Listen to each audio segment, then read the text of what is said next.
नमस्कार दोस्तों। बीपीएससी की प्रारंभिक परीक्षा के संबंध में हम परिचर्चा कर रहे थे कि किस प्रकार प्रारंभिक परीक्षा की तैयारी की जाए ताकि प्रारंभिक परीक्षा के गेट को तोड़ा जा सके और सफलता प्राप्त की जा सके।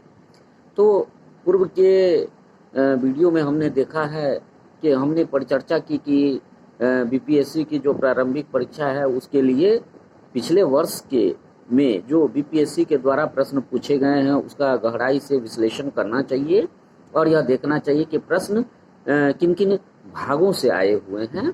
इसके अलावा नियमित अध्ययन पर परिचर्चा हुई थी और हम ये देखे थे कि किस तरह से तैयारी करना चाहिए, क्या क्या रणनीति बनानी चाहिए। तो निश्चित रूप से नियमित अभ्यास निश्चित रूप से आवश्यक है।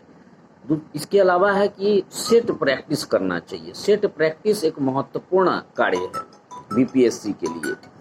बगैर सेट प्रैक्टिस के आप जो है यह नहीं समझ पाएंगे कि आप कितने पानी में, अर्थात कितने प्रश्न का उत्तर आप सही कर पाते हैं, गलत कर पाते हैं, आपकी क्या कमजोरी है, क्या ताकत है, कौन कौन से विषयों पर आपकी पकड़ है, वह पकड़ सही में आप दूर कर पाते हैं कि नहीं कर पाते हैं। तो ये सब एक महत्वपूर्ण ऐसा पहलू है जो कि प्रैक्टिस सेट से पता चलता है। प्रैक्टिस सेट आपके आत्मविश्वास को मजबूत करता है, आपको आत्मबल प्रदान करता है, आपकी परीक्षा में जो आपका लेवल है वह उससे पता चलता है।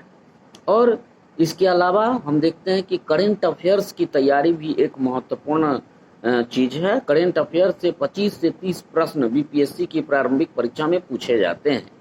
तो करेंट अफेयर्स के लिए हमें क्या करना चाहिए? तो इसके लिए हमें दूरदर्शन का न्यूज़ सुनना चाहिए, प्रतियोगिता दर्पण के जो मासिक विशेषांक है, इसके अलावा योजना, कुरुक्षेत्र आदि का नियमित अध्ययन करते रहना आवश्यक है। और साथ में एक दूसरे से जोड़ करके घटनाक्रम को देख करके उसका विश्लेषण करना चाहिए।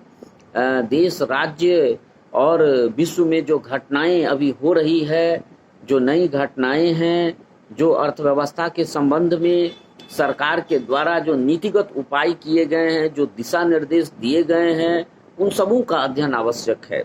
केंद्र और राज्य सरकार के द्वारा जो कल्याणकारी योजनाएं चलाई जा रही है उसके संबंध में भी हमें जानकारी प्राप्त कर लेना बेहद ही जरूरी है।